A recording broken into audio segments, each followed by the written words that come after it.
नमस्कार, मैं हूं किरण रावत और आप देख रहे हैं समाचार फॉर यू। एक नजर आज की हेडलाइंस पर। उत्तराखंड विधानसभा मॉनसून सत्र में विपक्ष का जोरदार हंगामा। सदन की वेल पर आकर कांग्रेस ने किया हंगामा। इस दौरान सदन को कई बार करना पड़ा स्थगित। नशा तस्करों के खिलाफ लक्सर पुलिस की बड़ी कार्रवाई। रात्रि चेकिंग के दौरान 533 ग्राम अवैध चरस के साथ युवक को किया गिरफ्तार। हरिद्वार के पिरान कलियर क्षेत्र के बेलपुर गाँव में रास्ते से हटने को लेकर दो पक्षों में हुआ विवाद। दोनों पक्षों के 15 लोगों को हिरासत में लिया, जबकि 45 ग्रामीण महिलाओं सहित पर चालानी कार्रवाई की गई। मुख्यमंत्री धामी ने पेश किया अनुपूरक बजट। विपक्ष के हंगामे के बीच बुधवार 11 बजे तक स्थगित हुई सदन की कार्रवाई। अब खबरें विस्तार से। आज से शुरू हुए उत्तराखंड विधानसभा के मॉनसून सत्र में विपक्ष ने कानून व्यवस्था को लेकर जोरदार हंगामा किया। विपक्षी विधायक वेल में आकर टेबलें पटकी और नारेबाजी की, जिससे सदन की कार्रवाई को सुबह 11 बजे से 12:30 तक कई बार स्थगित करना पड़ा। मुख्यमंत्री पुष्कर सिंह धामी और मंत्री धन सिंह रावत ने विपक्ष के व्यवहार को दुर्भाग्यपूर्ण बताया। उन्होंने कहा कि विपक्ष ने जनता के मुद्दों की बजाय हंगामा कर सदन की गरिमा को ठेस पहुंचाई।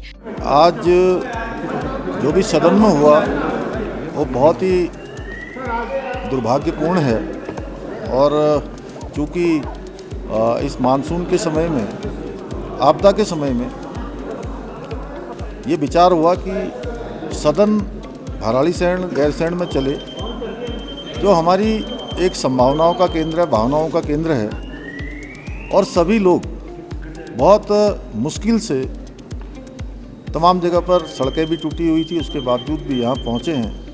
पूरा सदन यहाँ पर आहूत किया गया है। सदन में बहस होनी चाहिए थी, जो जनता के मुद्दे हैं उन पर बात होनी चाहिए थी, लेकिन विपक्ष ने जिस प्रकार से कानून व्यवस्था की धज्जियाँ उड़ाते हुए वो कानून व्यवस्था पर चर्चा करने की बात कर रहे थे और उन्होंने कानून व्यवस्था खुद ही अंदर तोड़ दी।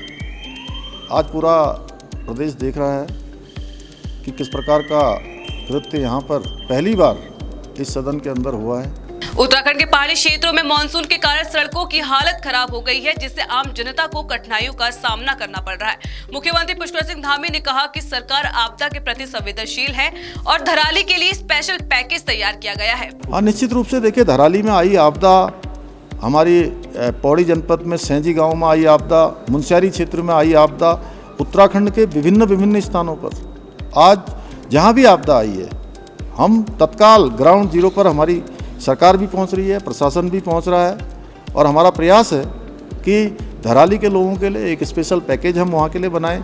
अन्य क्षेत्र के लोग जो भी प्रभावित हुए हैं, सभी के लिए हम पैकेज की तैयारी कर रहे हैं। सभी लोगों को राहत देना, उनकी सहायता करना, ऐसे समय में हर एक परिवार के साथ खड़ा रहना। और हम तो चाहते थे कि आपदा में भी चर्चा हो, क्योंकि ये आपदा का समय पक्ष विपक्ष का समय नहीं है।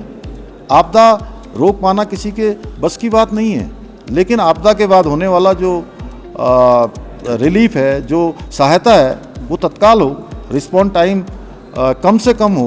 उत्तर प्रदेश के सिंचाई मंत्री स्वतंत्र देव सिंह आज हरिद्वार दौरे पर रहे, जहां उन्होंने भीमगोंडा बैराज का निरीक्षण कर अधिकारियों से गंगा नदी के पानी को लेकर जानकारी ली। इस दौरान उत्तर प्रदेश के सिंचाई मंत्री ने कहा, उत्तर प्रदेश के जिन जिलों में बाढ़ से किसान और स्थानीय लोगों को नुकसान हुआ है, उसके लिए सरकार हर संभव मदद करेगी। गंगा जी में भी, सभी नदियों में, और बरसात भी भयंकर होने के कारण हुआ, लेकिन बाढ़ पीड़ितों को माननीय योगी जी के नेतृत्व में राज्य में सभी बाढ़ पीड़ित हो, चाहे कीट सामग्री हो, चाहे किसी प्रकार का, सरकार उनके पीछे खड़ी है, किसी प्रकार की परेशानी न हो। और इस यहाँ में भीमगोड़ा पर जो हमारे सभी अधिकारीगण हैं वो भी सतर्क है, 24 घंटा सड़क पर सभी अधिकारी हैं, कर्मचारी सभी सड़क पर हैं, किसी प्रकार जनता जनार्दन को कठिनाई ना हो किसी प्रकार की। हरिद्वार के ऋषिकुल मैदान में चल रहे श्री जन्माष्टमी व गणेश उत्सव मेले में 20 रुपए की एंट्री फीस को लेकर लोग नाराज है। झूलों का किराया अलग होने के बावजूद एंट्री फीस वसूली को गलत बताया जा रहा है। आयोजक इसे व्यवस्था खर्च बता रहे हैं, जबकि प्रशासन ने मेला निजी बताकर जिम्मेदारी से किनारा कर लिया है। देखिए, ऋषिकुल मैदान की आप बात कर रहे होंगे। ऋषिकुल मैदान में किसी निजी व्यक्ति के द्वारा एक मेला लगाया गया है। ऋषिकुल मैदान के लिए उसके द्वारा अनुमति ऋषिकुल विद्यापीठ के से ली गई है और उसका जो भी निर्धारित शुल्क है वो उनके द्वारा जमा किया गया है। यदि किसी निजी व्यक्ति के द्वारा कोई मेला लगाया गया हो, उसमें अगर कोई फीस रख रहा है, कोई एंट्री फीस रख रहा है, तो उसमें किसी को समस्या नहीं होनी चाहिए। और वो तो इच्छा के ऊपर है किसी व्यक्ति के ऊपर कि वो चाहे तो जाए और चाहे तो ना जाए। यदि उसमें कोई शासकीय स्टॉल लगता है, कोई शासकीय कार्यक्रम होता है, तो निश्चित रूप से ऐसा कोई एंट्री फीस नहीं होना चाहिए। हरिद्वार के लक्षण में पुलिस ने रात्रि चेकिंग के दौरान 533 ग्राम अवैध चरस के साथ एक युवक को गिरफ्तार किया। यह कार्रवाई मिशन ड्रग्स की देवभूमि 2025 के तहत की गई। हरिद्वार पुलिस की नशा तस्करों पर लगातार कड़ी नजर बनी हुई है। हरिद्वार के प्राणकलिया क्षेत्र के बेलपुर गांव में रास्ते से हटने को लेकर दो पक्षों में विवाद हो गया, जो मारपीट और गाली गलौज तक पहुंच गया।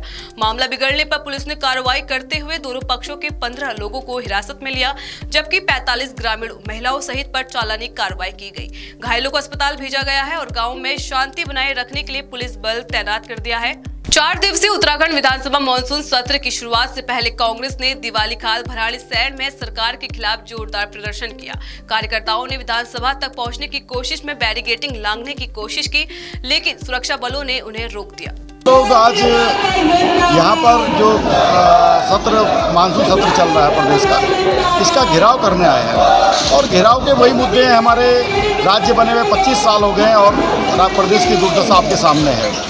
सवाल की मंशा पर हम सवाल उठाना चाहते हैं। इस पहाड़ी प्रदेश की जो पहाड़ी राज्य का जो हमारी राजधानी है गैरसैंण, आप इसको ग्रीष्मकालीन राजधानी कहते हैं, लेकिन सवाल इस बात को लेकर के है, जब गैरसैंण में हम सत्र आहूत कर रहे हैं, लेकिन गैरसैंण के मुद्दे इसमें क्यों नहीं है, पहाड़ के मुद्दे इसमें क्यों नहीं है? जो पहाड़ के मुद्दे होते हैं, जो हमारी गैरसैंण की उपेक्षा के मुद्दे हैं, उसमें नहीं है, तो फिर आपका यहाँ पर सत्र कराने का औचित्य क्या है?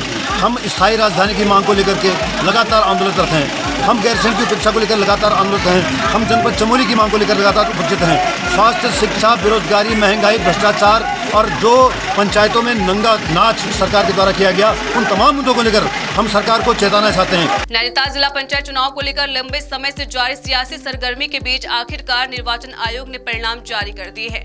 घोषित नतीजों के अनुसार भाजपा प्रत्याशी दीपा दमवाल ने अध्यक्ष पद पर जीत दर्ज की। जिला पंचायत अध्यक्ष पद के चुनाव में मिली यह जीत भाजपा के लिए बड़ी राहत मानी जा रही है, क्योंकि पिछले कई दिनों से इस चुनाव को लेकर लगातार विवाद, आरोप प्रत्यारोप और तनाव की स्थिति बनी हुई थी। यहाँ तक कि मामला हाईकोर्ट तक पहुँच गया और अभी भी सुनवाई विचाराधीन है। पहले तो मैं सबका धन्यवाद करना चाहूंगी।